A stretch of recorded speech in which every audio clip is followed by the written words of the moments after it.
Hello, YouTube, as Chilado says. Wait, no, I gotta do a good one. Hi, YouTube. No, that's too weird. Well, anyway, okay, so I will turn music off and give some exposition.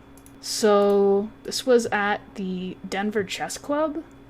Started playing in that again. And the way that works is you play one game every Tuesday. It's game 70 with a 10-second delay, so that's a weird time control that I'm not used to. But it was hot as fuck. It's in like the basement of a church, and it was some sweaty chess. Anyway, yes, Brian Wall was there. Thank God. But okay, so I had the white pieces, and it was time to play some chess. So okay, played the e4, and then we play these moves, right? And listen, I don't remember what's in my I couldn't remember what was in my repertoire for the classical Sicilian because I just focused on the Najdorf. And my thinking was, okay, he's a 1700, and nowadays 1700s like use chessable a lot, and they know tons of opening theory, and I didn't know any. So, instead of playing bishop g5, which I decided to play bishop e2.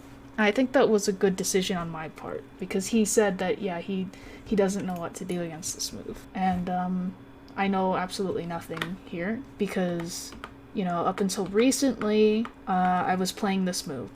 So, okay. But anyway, there's like a short explanation of why bishop e2. Okay, so he plays g6, and now it's like a dragon. I don't really know what I'm doing here. I used to play the dragon many years ago as black, so I'm just going off of I have a terrible memory, but I'm just going off of that. Just trying to play chess moves that make sense. So I play f3. Okay, yeah. I was just wondering if this is a thing. It's not. Yeah, I play f3 so that I can play queen d2 without allowing knight g4 is the point.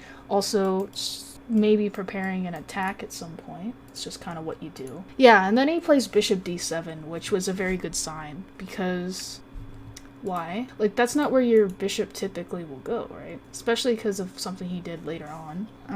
So I was happy to see this. This is a type of move that a lower rated player would play when it's like they're trying to follow opening principles, like they're just trying to develop and, get castled, but there's not a whole lot of purpose behind the development.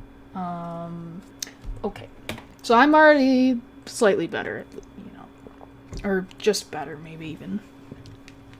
But okay, I play queen d2, and I can castle, and I can throw the pawns, and I can do this. Just playing normal-ish moves. But okay, so this move is quite bad, I thought. And the reason being, so especially after he's already played bishop d7, right? Because if you're gonna take on d4, wouldn't the idea be to free up the e6 square for your bishop? But you've already moved your bishop, so this doesn't really make any sense. I don't know. I felt pretty good here. And okay, so castles, and I thought he would play something like queen a5, and I would play king b1, and now this is a threat. But instead, he played, I think, a pretty bad move. Maybe it's like maybe this is an exaggeration, but it's like the worst move he could play without giving up material, is how I'd describe it.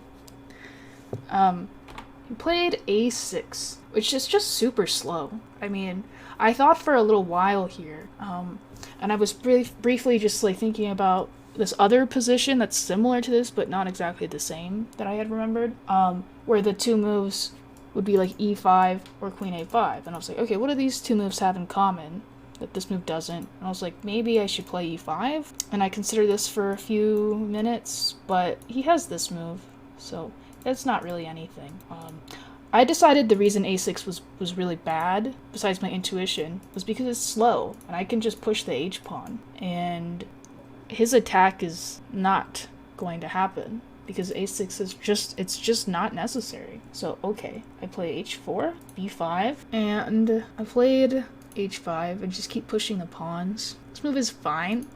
Computer likes knight d5, which makes sense. Like, something like this, would be quite good. And I considered this, but I liked the idea. I liked keeping pieces on the board against a lower rated player. Maybe it wasn't good, but okay. So I push pawn, and I should say that this loses because of this. If he takes with the knight, queen comes in. This is terrible. He can't defend the h7 like pawn like this because I have g4. And if he takes with the king, I have g4. And my queen is coming to h6. So okay, he can't take it. Taking with the pawn would be extremely bad as well because of knight d5, queen g5, or you know, something like that. It's not something that requires a lot of thought to understand why this is bad. But okay, he plays e6, and I had trouble figuring out why. What I assume is, okay, he doesn't want my knight coming to d5, and maybe he wants to take here and not let the queen come here in some way. Like, I don't really understand. He could also be trying to defend against the 7th rank, along the 7th rank or something. But he's just weakening the d6 pawn, and just doesn't seem like a good plan. What he should do, I guess he should just play e5, which is hard to play. Okay, yeah. So e5 is a good move, because if I just play bishop e3, now he can take, and apparently he's fine here. I'm only slightly better. But instead of retreating, I can play h6. And if takes, I take. This is, you know, he obviously can't take here because that's check. But yeah, he has to play like bishop h8, and now bishop e3, or even maybe bishop f2 actually is kind of cool looking. So that's what I would do if e5, but that's not, I don't know, like e6, I guess it's fine. It's just stopping the knight from coming in. But okay, so e6, and I decide to take once because I only had one piece to take with. And he took with the f pawn. I wasn't expecting that, but I guess it makes sense because he just wants to defend the attack. But now it makes this e5 idea very strong, I think, because his pawn structure is just a mess. And he doesn't have, I don't think he really has a choice. I think he has to take. Anything else looks really, really bad. Like if knight d5, it's like takes. And this is, the king is very open, and I have a pawn here, and this is going to fall. Open files toward the king. Just not good. So he doesn't have a choice. He has to take. Now I take, and he plays bishop c6. So here there are two moves that are, you know, white is better. And then there was my move, which was fine, but you let me know what you think you'd play here. And I'll go through each candidate move. I would say both of the good moves are not hard to find, but they're like, it's just not something a human would naturally play or think of. I know, you know, I already showed this game to you, Josh. It says Star Bomb on it. So some candidate moves are queen g5, queen g5, queen e3, queen d6. I saw another one. a3 is stupid. Sorry.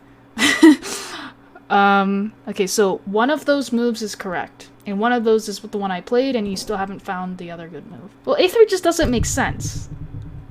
Obviously, we want to move the queen here. Or maybe it's not obvious, but I think it's obvious. I don't want to trade queens here. Okay, queen e1 is another move. So I played queen g5.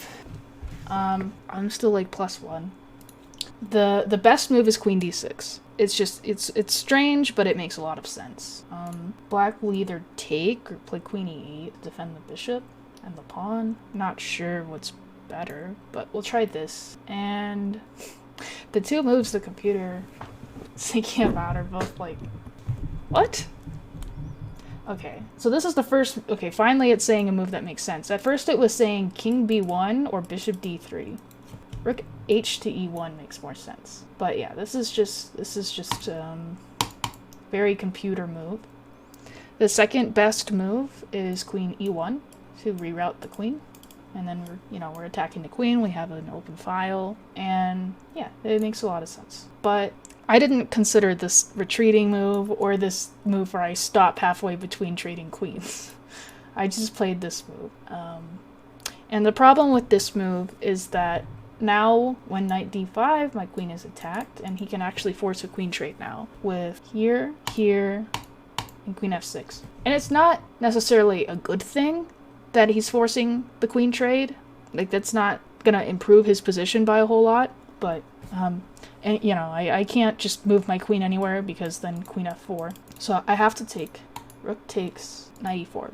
And I think this position's a lot easier for me to play. Definitely a little bit better here. His pawn structure is very loose, and maybe even he's a bit overextended over here, just if I get the rooks in.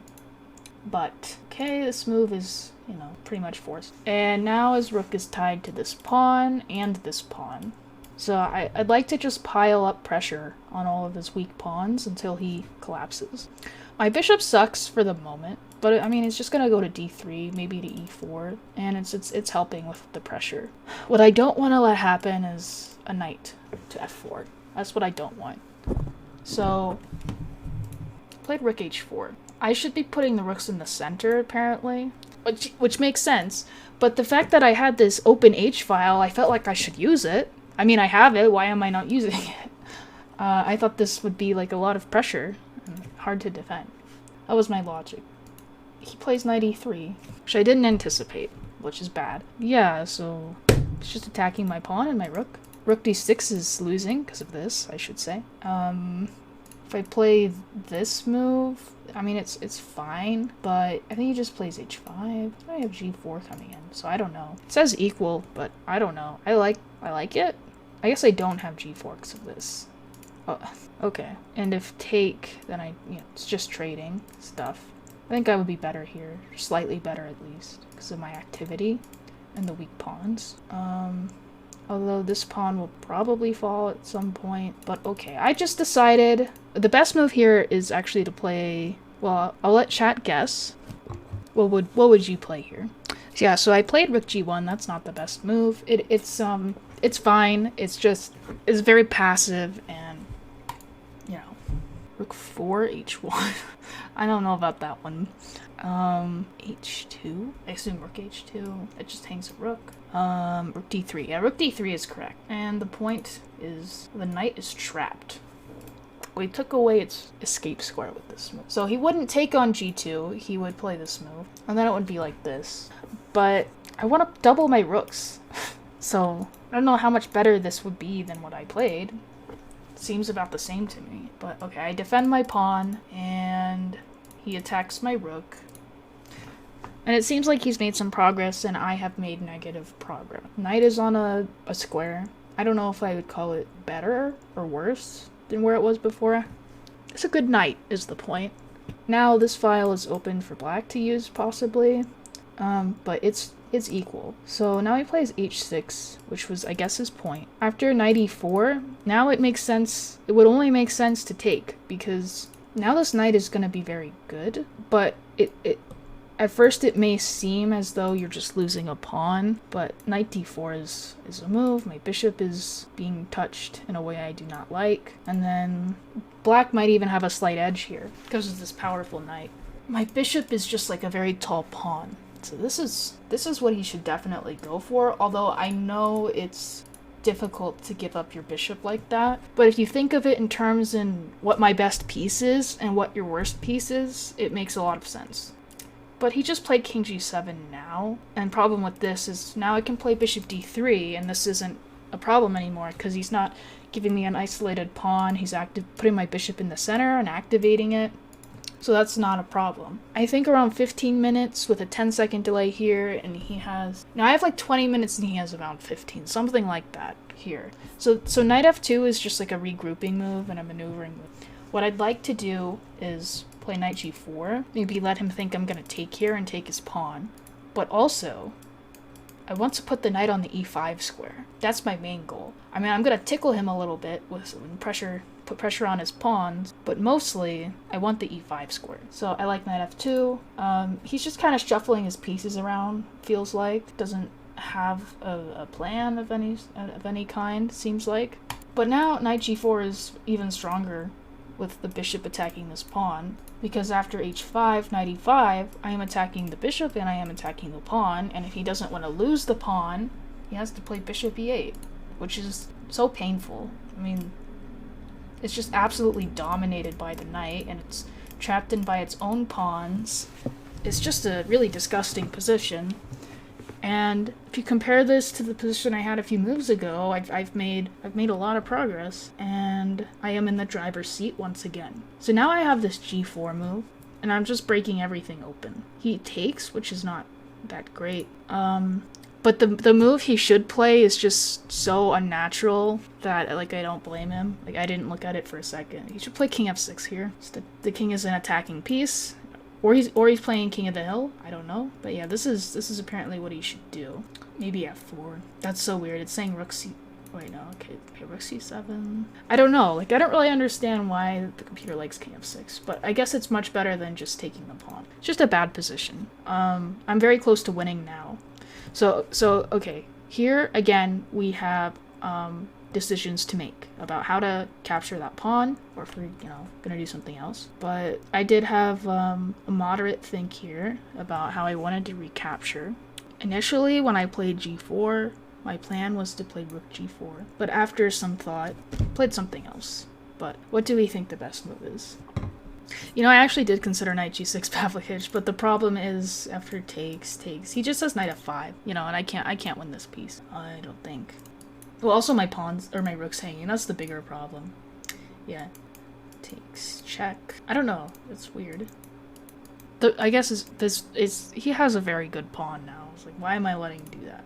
But yeah, that's just like a silly thing to look at. It's not something I seriously considered. It's for the 43 months. Okay. So I should take with the rook. The reason I didn't was because I saw knight f5.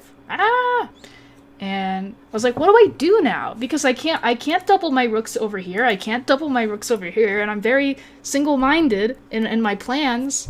And I was like, what do I do? But Josh pointed out that what I should do here, I don't remember what exact move word he said, but he wanted to take on f5 and play f4. Or play f4 then take on f5. Or no, f4. Yeah, f4 first. And the point is, this knight is just really good. So like something like rook c7, Josh wanted to take on it. Take here maybe? I don't know. Maybe it's not necessary. Followed by rook g4, rook g4 to g1 to h1. It's so slow. It wants to play a3 or b3, of course. But I should just cement the knight in there, and this is still a chess game. But I don't know, like I felt like I wanted the h file. So I stuck with the knight, and my point was that I'm controlling the f6 square now. So it makes it hard for the king to escape, and I'm going to get him. That's what I thought. Taking with the knight is fine, just taking with the rook is better. But now he plays a very sus move, rook to c7. I don't get it. I mean, I do get it. Like, okay, putting rook on same file as king, sure. But all he's doing is making rook h1 even better, because this is a huge threat. Like, he has to not get checkmated and not hang a rook. So king f8 is forced. And now here, I think is, yeah, this is the only point where I was like, I had a win that I missed. There's one win, there's one move that wins, and then like 2 or 3 moves that are plus 1.5 around there, and I played a plus 1.5 move. And the idea is pretty difficult to find, especially I had like, I don't know, like probably 12 minutes, something like that. And you have to calculate, you have to see a whole bunch of shit. It's very complicated. So try and find white's only win here. And don't just say moves, like you have to actually figure it out, like what's the follow-up? Don't just say a move and hope it works, because you can't do that over the board. This is giving me a lot of very good reasons not to even try to find this. Yeah, it's hot though. Like it's worth looking at, but I don't know if anyone's gonna fully get it unless they use an engine. How do you think I felt? Chad having to find lots of computer was very fast. How do you think I felt? I didn't have an increment. I had a 10-second delay and like around 10 minutes. King b1. Ah, yes, very important. But yeah, like I think I spent my. I had the score sheet. I wrote down the times a few times, but yeah, I had to. I had to find the right move and understand why his responses are not refutations, and evaluate the position correctly at the end, without spending so much time that I would have no time to play the rest of the game. So it was difficult. Did I find it afterward without the engine? No, because without an engine, how would I have known that this was the only move or that I had to win? Like before this move, I'm only around +1. After this move, now I'm +3.5, and then I play one best move, and then here was my only opportunity to just win outright instead of grinding. Yeah, I did keep. I kept keeping score even under 5 minutes with a delay because. I mean, it's a 10-second delay. That's plenty of time to write down your moves, and it made me less nervous, I think, because it grounded me, and, you know. I am going to give the chat at least 5 minutes, and I don't think anyone's going to get it. No one has found it yet. One of you did say what I played, though. My move was fine. What the fuck is that? It's vegan. What the fuck is it? Barbecue chicken. It's vegan. NPC. It's good. I triggered NPC dialogue. So I played knight f6. This is not the correct move. This actually gives double question marks. I'm still +1.2. Like, I'm still better. I'm just not winning. So that's why I blunder. Okay. I'm going to reveal it now. So the move... So I played knight f6 because I just sat there and I was like, I can't just spend all my time looking for this win when I'm just never gonna find it. So, like, this move is... I'm just putting more pressure on the bishop to go in. The move is c3, and there are a lot of things that you need to see in order to understand why c3 is the winning move, because it looks so counterintuitive. c3, threatening nothing, opening the bishop up to discovery attacks, opening the king up to b4. No, it makes a lot of sense, actually. So, okay, the point is... So first we'll look at why b4. This is why Josh discounted c3. So if c3, I have check, king e7, check with either rook, here, what? Not there, here, take. Up piece. That's the threat. So now that we know the threat, and why we can't just leave the knight there, should we move the knight? Where do we move the knight? So let's say knight f5. What is the move here? Again, there's 2 winning moves, but they're the same idea, they're just different move orders. So again, pause the video and try and find the best, because this is just, again and again, you have to find the only moves to win. And you have no time. Don't see the move yet. I don't see either of the moves yet. Probably something silly again. No, it makes sense. You just have to... See, there are many different points to c3, and this will demonstrate one of them. c4, just keep pushing the c pawn. So I think the solution, if you find c3, I think this is quite easy to find. You know, rook h8, rook h7, bishop takes f5, then the 2 rooks on each file as before. So someone said the best move. Someone has said both moves have been said, but the idea was not found. Okay, so the best move, it's debatable. It's just the move order. It doesn't matter. So either bishop f5 or rook h8. I like to take first. Okay. So let's see. What would be better to look at first? Which way should black capture? Does it matter? Let's say he takes this way. Now what? I already said rook h8. King e7. Now what? Barely matters here. It actually does matter. So rook 1 h7 to threaten. Do you mean rook 8 h7? Yeah. So it's important to play rook 8 to h7, and, you know, the point being this. Okay, fair enough. What if e takes? What now? Yeah, so, yeah, that's true. That's the other point of c3. We're opening the d file. I mean, that's just... You have to have so much foresight. I didn't have it, and, yeah, it was the other point, opening the d file. There's another point. Okay, so what do we play here? It is different. It's a different move. Rook e1. Yeah, rook e1 is winning. And, you know, you're just winning a piece here. Or I could play rook d1, rook h7. That's probably even better. So, because my knight's hanging. So yeah, I have to do this. And the reason why this doesn't work is because I have bishop f7. And you could do this, but I take knight. White should still win this, but there's an easier, you know, rook e1 is just a much better win. Okay, now that that's established, what if the knight doesn't go to f5? What if the knight simply goes to c6? And now you're not allowed to do that. Your bishop's attacked, and what now? This file's no longer open? Yeah, bishop e4. Bishop e4 is probably fine. It's just a little too slow to just outright win. Bishop e4 is, you're still better, but no, we have an immediate win here. Doof no suggest move because Doof don't want to be wrong. Well, I mean, whatever. It's complicated. Okay, a few more minutes or seconds. Let's do like 30 seconds. Okay, so I think this move is I think it's actually the easiest move to find, or not the easiest. It's definitely easier to find than c3. Rook h8, king g7, rook h7, checkmate. Yeah, that would be great. Unfortunately, he would not go here. He would go here. So actually, again, we have 2 winning moves. Same idea, different move order. So either move would have been accepted. Slightly better move order would be, bam! Bishop takes b5 right away. Just clearing the d file. Fuck it, you know? It's worth a piece. A takes b5, rook h8 check. Rook h8 is the other one. You know, we don't want to get checkmated. So we're going to go to e7. Now, how do you win from here? Rook 8 h7 as before. Yeah, so black can't go back because take rook. So black has 2 moves. King d6 is obviously bad because of rook d1. And now the king can't go to c6 to continue defending that. Not that it, you know, matters. It's one be hanging 2. But what if bishop f7? Pause the video if you need to. Take it. Take it? But that's giving up a rook for a bishop. Bam! King f8 or e8. Wherever, takes c7. And now, okay, count material. 1, 2, 3, 4. 1, 2, 3. We want a pawn. And more importantly, I would say, is our piece activity and the black's shitty pawn structure. Also, the knight sucks. Like, it sucks real bad. I think black should probably play rook d6 here, because there's no good square for the knight. It's just awful. So this will be an easy win from here.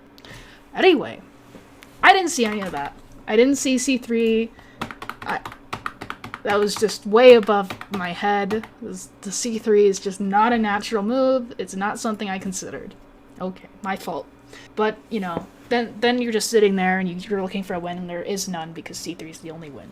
Okay, I play knight f6.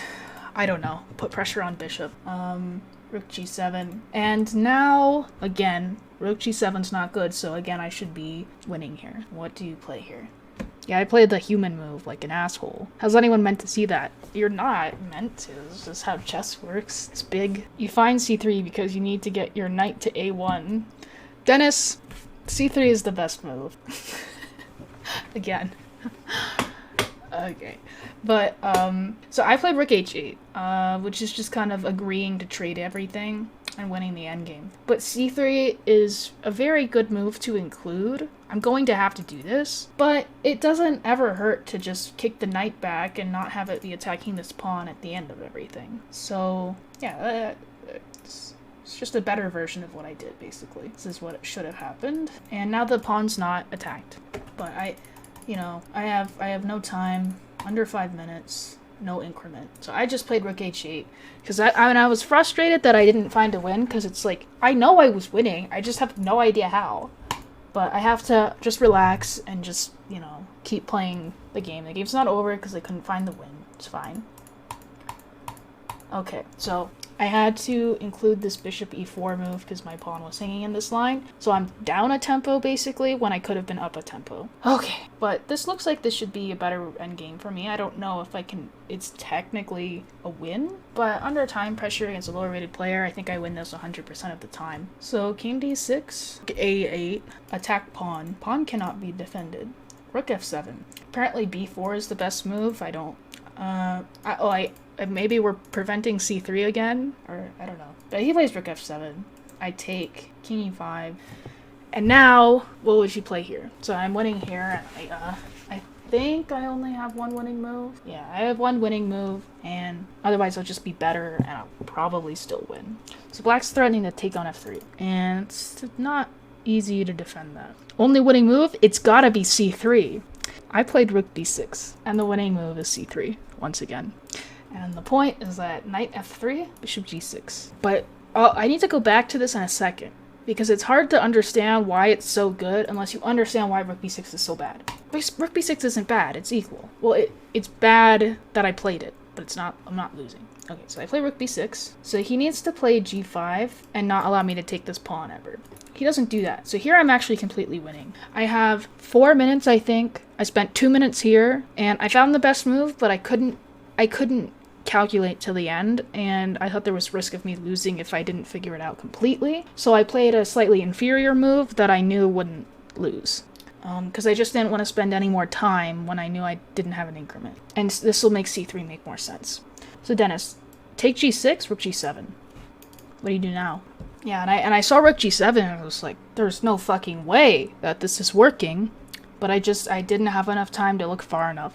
And I didn't want to risk it. So, okay, so of course we take the pawn with check. Why wouldn't we? Now, with king f6, what do? We simply play rook b3, attack the knight. Now, if take, we take with check when we have a lot of pawns. But what I was looking at was, what if king f4? So, king f4, and I saw rook b4, king e3, and then I kind of stopped looking because I was like, I had no time. So like from this position, I calculated till there. But if I had looked one move deeper, I would have seen the win. Just play c3. No, it's too late for c3 here, unfortunately. So we play rook b4, and okay, king g3 is obviously bad because he's blocking the rook, so now the bishop isn't pinned to the back rank. So he can't do that, and I did know that, but I was like, okay, but what if he just plays king e3? And I just did not see that rook e4 and then king f7 and then it's defended, and my bishop's defended, and I took all his pawns. I didn't see rook e4 check. Like I had like a blind spot from afar. So, but that makes c3 make even more sense because it's giving the king a flight square for any situation like that, which is like, god damn it. But okay, I couldn't figure it out. I have no time. I play bishop f3. I think I should still be winning here, but it's difficult. Here I think I can't even say it's the most instructive part of the game. This could be an endgame study almost. So what do you play here with white? Such a cool idea. So I play a4, and now I'm only, a little better, like +1. Incorrect. Is that Diet Wilf saying that? Okay. So the problem with a4 is simply rook f1 and rook gets behind pawn. He didn't do that. But he could. He should have. He just didn't. No. So we have one of the coolest moves I've ever seen in an endgame. Which isn't saying much, because I don't look at endgames all that often. But I thought it was super cool. Yes, he was being very nice. I ended up equalizing, I think, twice before I finally won. Okay, so we established that the problem with a4 is the rook gets behind the pawn. And if we think of it like that, how do we not let the rook behind our pawn that we want to promote? And the answer is to play b4. I saw some people saying b3. Push the pawn twice. And okay, so at first this is weird, right? Why would I do that? My rook is here. But the point is, okay, rook can't get behind pawn. If rook f1, king b2, rook can't get behind pawn. It can never get behind the pawn. So that is the point. Which is just very, very cool. But yeah, black should just try and push pawns. But okay, I play rook b8 and g4, b5. I'll just go down the computer line, I suppose, even though I don't fully understand the moves. Weird. Oh, because of this. Okay, here. This is so weird. Let's try and explain it in a very simple term instead of just playing computer moves. I think g5 is probably the only try. Gotta push the pawns forward. Rook b8 makes the most sense, so I can keep moving my pawn. And if he just keeps pushing pawn forward, I get rook behind pawn. It's just, and then I have a queen. It's just, the rook just can't help. It's just completely useless. I'm not good at endgame, so it's still confusing for me. But I just thought that was very pretty. I didn't see it. I just played the natural move again. I just keep playing like a human. That's my problem. Okay, so he doesn't do the thing that he was supposed to. I bring king in. I think that's reasonable. Not sure why it's dubious. I'm supposed to play rook b4. Oh yeah, okay. So I play rook b4 and then b3. And now it's the same thing, except a little different. Rook can't get behind pawn. It's just very simple endgame shit here. But okay. And b3 right away. He just keeps pushing his pawn. Yeah, we need to separate the king a little bit first. So that's why the inclusion of this check is good. Because, I mean, if he blocks the pawn, then I'm gaining a lot of time. So that we're happy with that. So he has to go back. Okay, now king is cut off. So this makes sense. But I just brought king in because I'm a human. G4. Now I play rook b4 because, you know, once again, if he has to go there, that's fine. He goes back. I bring king in again. I should just play rook b8. I'm playing some time-wasting moves with my king.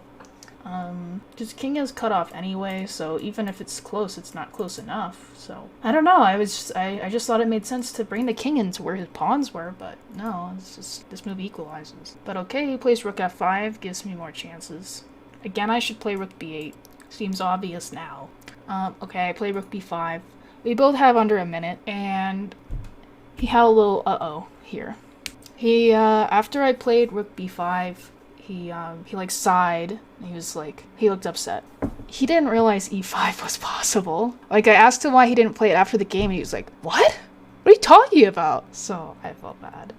But yeah, just e5. It's still a game. But he thought I was just forcing a rook trade, and he goes from equal to minus 56 with one move. Sigh. So, okay, I take, and it's like, okay, of course I'm the last game. I'm the last game every game of every tournament, every round of every tournament I've ever played in, basically. The last game. No matter what, it seems. So there's, you know, people watching, people talking in the back of the room. So I don't know, maybe he got distracted. But, okay. I push the pawn, keep pushing the pawn. It's like, okay, he gets queen, but I have check. Check. Take queen and king f3, and he resigns. So that was the end of that game. So it's one round a week on Tuesdays for the month. So there we go, winning another equal-ish endgame. But if I hadn't just, you know, getting better at staying calm under pressure and just not freaking out. Like I stayed very composed, kept keeping score, and I was just relaxed, and I just played chess. And, you know, if I hadn't done that, I might have even lost somehow, like I used to. I would get in time pressure and I would just lose for no reason except for self-punishment. I don't really know, but okay, that was that game. It was fun. I got to play chess. The theme of the game would be displacing, is that a word? Your opponent's best piece, I suppose. Just like every time I missed what the best move was, it was c3, pretty much. So I'll be better prepared in this opening next time.